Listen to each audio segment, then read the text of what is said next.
February 27th. There were 50 tea parties around the country, 30,000 people. We were loud, but apparently we weren't quite loud enough. On April 15th, we had over 850 tea parties with 1.2 million people.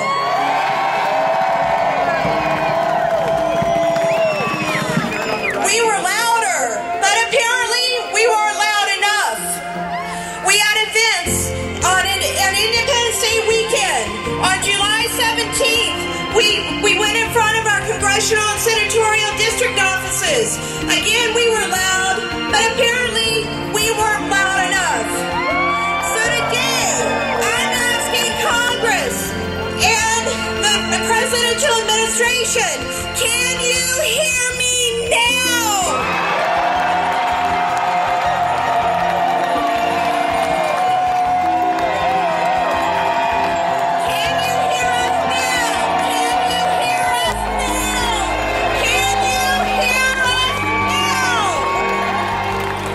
There will be those in the media who will talk about the makeup of this crowd, whether it's black, whether it's white.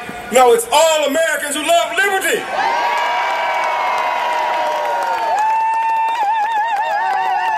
And we're here to tell Congress and this president, we've gone as far as we can go in the direction we're headed. We're going to turn some caps around today.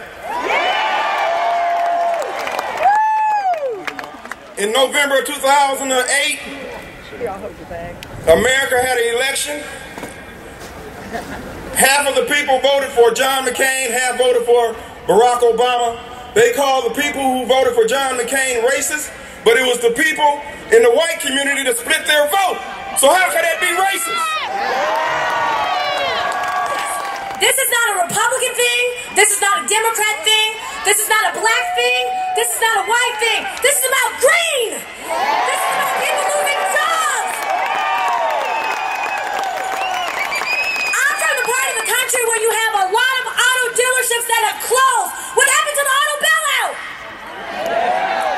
I smell the tea, but let me tell you, in that last stimulus package, there was so much pork in there to put a pig to shame. I smell a lot of pork, and it's right behind me. So what we have to do as American people now, the election is not until 2010. That's when we can vote our conscience. But right now, we're doing what we're supposed to do. We need to state our grievances. You call your congressman. You call your senator. You keep marching. You keep going. And don't stop, because we have to take our country back. Over the last several months, we've heard a lot of rhetoric suggesting that somehow the American system of healthcare is inferior to other nations.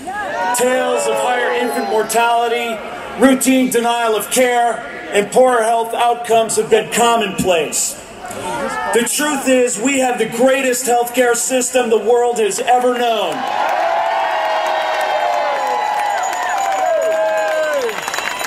People come from all corners of the globe to receive health care here.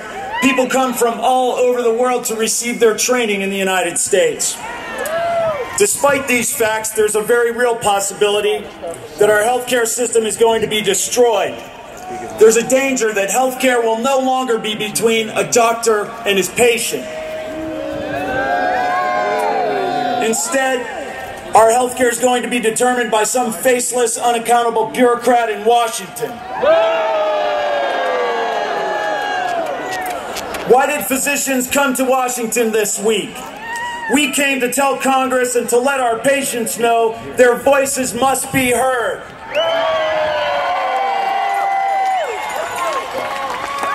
We realize that reform is important, but government is not the answer.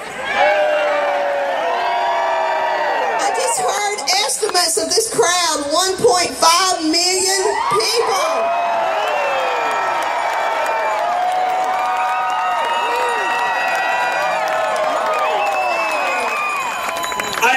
I see the people here today, and I see people with a fire in their eyes and a true love for our country in their heart. And I see people who have never held a sign in protest before in their life. And I think to myself, it's about time the silent majority isn't silent anymore. understand that it's hard work, not bailouts, that build our economy. You understand that it's people, not czars, that run this great nation. And you understand that the responsible use of our resources, not paying billions of dollars to enemies, is the correct energy policy. And you understand that patients, not bureaucrats, should be in charge of your health care.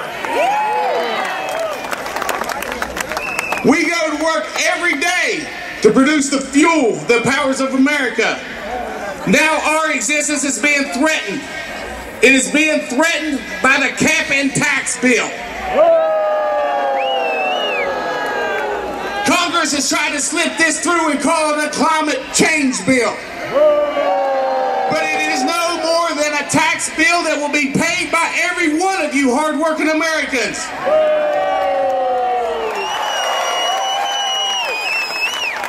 Here we are in our nation's capital, in the greatest land on the face of the earth.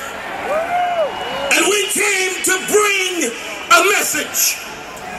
We came to bring a message to one and every one of these politicians. We tried to send this message back on April 15th, but they were not listening. And so Americans all over the country decided to get in our cars, decided to get in buses, decided to get on airplanes, and decided to get here by any means necessary to bring this message to Washington, D.C. We will not take it anymore!